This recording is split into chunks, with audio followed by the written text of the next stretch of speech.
Say hello to Skittles, who happens to be sunbathing in the garden, and she's going to get upset with me in a minute because I'm going to have to move her.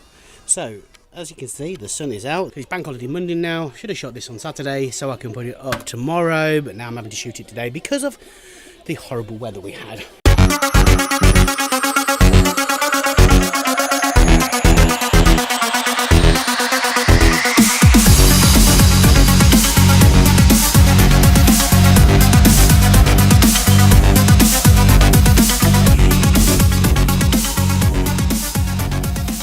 I know my steering's fine because it wasn't that long ago that I adjusted this, but I am going to be taking this off because I'm going to be putting a ball on there which is for my new sat nav, which will arrive Tuesday when you see this video. So that's going to go and replace that, he hopes. So that will replace that because that's where my sat nav's going to go. I've also got something to put on the tank which converts my rear luggage into a tank bag. And I'll go through my luggage with you as well. So I think the first thing we're going to do is I'm going to do this bit here. So I've just bought a new socket and I also need to torque this down. So I'll get the torque and go through that.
Nothing at all.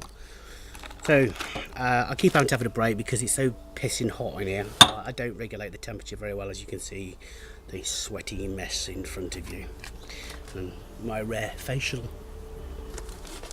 presence on camera. So I've got brake pads and I'm lucky that the front pads, the rear pads are exactly the same. On other bikes they tend to be different, so you have different rear to what you do on the front. So I feel like I could be doing a Casey Neistat blog on how to actually do with the glasses and everything. No? Okay, fair enough then. Right.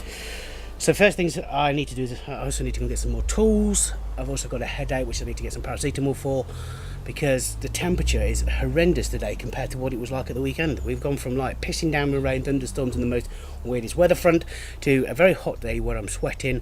I've had to wear my glasses because the sun's so bright and I don't like the light, and secondly I don't tolerate heat very well. So yes, excuse the double chins and everything. Right, time to get low. So basically, brake caliper, brake disc, inside there is a brake pad, and you can just see there's not a lot of material left on there, which is basically the friction. The way brakes work obviously is as I squeeze the lever, hydraulic fluid obviously comes into here. There's two pistons either side, which then compresses onto the brake pad itself. The brake pad then squeezes, and if it's a floating caliper like this, basically what a floating caliper means, it moves. It actually applies pressure here and at the same time pulls the caliper this way, which applies pressure on the other side, which then squeezes this disc. And as it squeezes the disc, heat is generated so the disc expands, which then puts more pressure onto the actual pad, thus slowing you down. And obviously, if you look at this, at some point I'm going to need to get a new disc at some point. As you can see all these grooves that are in it, some pitting marks up here. It's not too bad, it's still okay, it's still fine for going to Wales on, but I will have to change this at some point, which I will go through. I'll do another tutorial on changing this, but I'm not too sure if you can see this. There's pitting marks up here, there's some really deep grooves here, and nasty scratches and stuff like that, which you can see quite clearly. But at the moment the caliper's fine. Now with regards to the VFRs, they're really good because they have what's called like a quick release mechanism. So basically there's a pin here which holds the caliper, or rather holds the pad in place. You pull this little plug out here, unscrew said pin, and then the actual pads themselves will drop out. But before we do that, there's one thing we need to do, and that's that we need to actually compress these pistons back into here, otherwise we won't get, bang the camera, otherwise we won't get new pads back in, and the rear caliper is exactly the same. So we're going to do one bit at a time. I'm just going to get a screwdriver. What I'm going to do is I'm going to force this back in here. Now they do actually recommend in the books and everything to loosen off the master cylinder cover to allow the pressure to equalise. I don't tend to do that because I tend to find it goes everywhere, and I don't find it really necessary, but then that's just me. So first thing is, he says getting back up off the floor. We get a screwdriver. I know when I brought one out. Maybe I didn't, I lied. Yes, there she is. I know I brought a screwdriver down somewhere. So first things first is screwdriver, and this lovely little box here. So we're going to stand over there. We'll get our bit out of to do the pin. That's what I'm looking for. Hopefully you can see that. So basically, I'm just going to get my screwdriver, and I'm just going to tease it in here, in between the pad and the caliper. As you can see, I've pressed that back. So basically, we make sure our caliper is nicely back. So that's it. So you can see how loose that is now. I hope you can see how loose that is. And then the other's the same as well. And that caliper moves. Can you see? You can see on there it moves. So if you look inside there, there's an Allen key inside there, which I'm going to undo.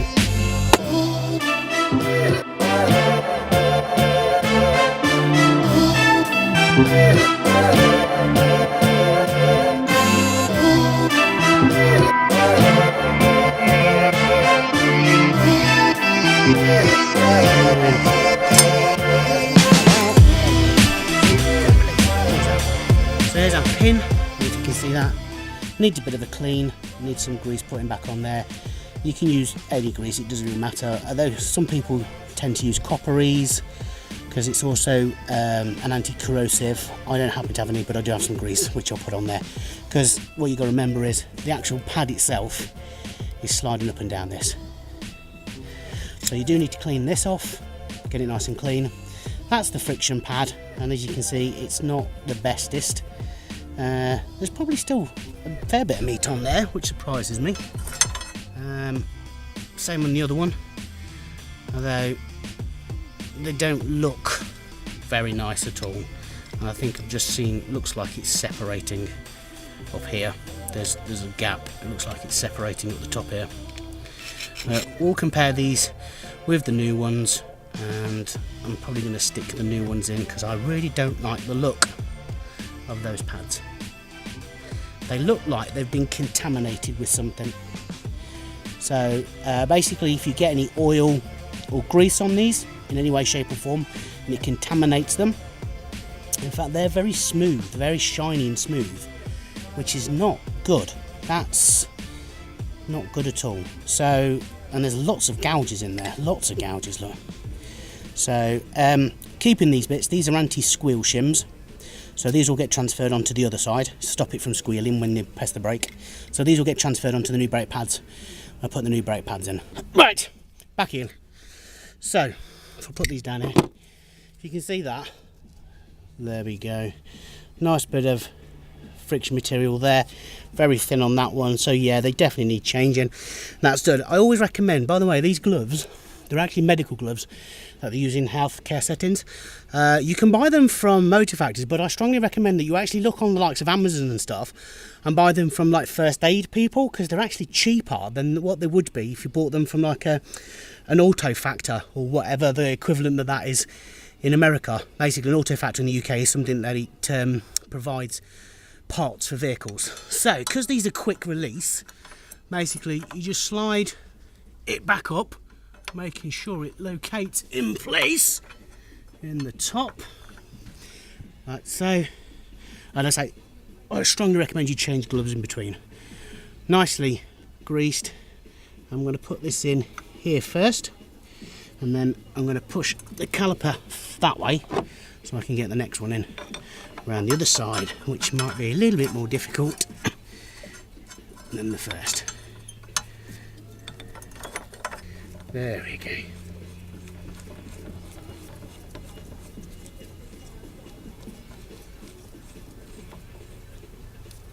So that's in place, nicely done, tightened up.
Skittles has just popped up here, look. Say hello to Skittles.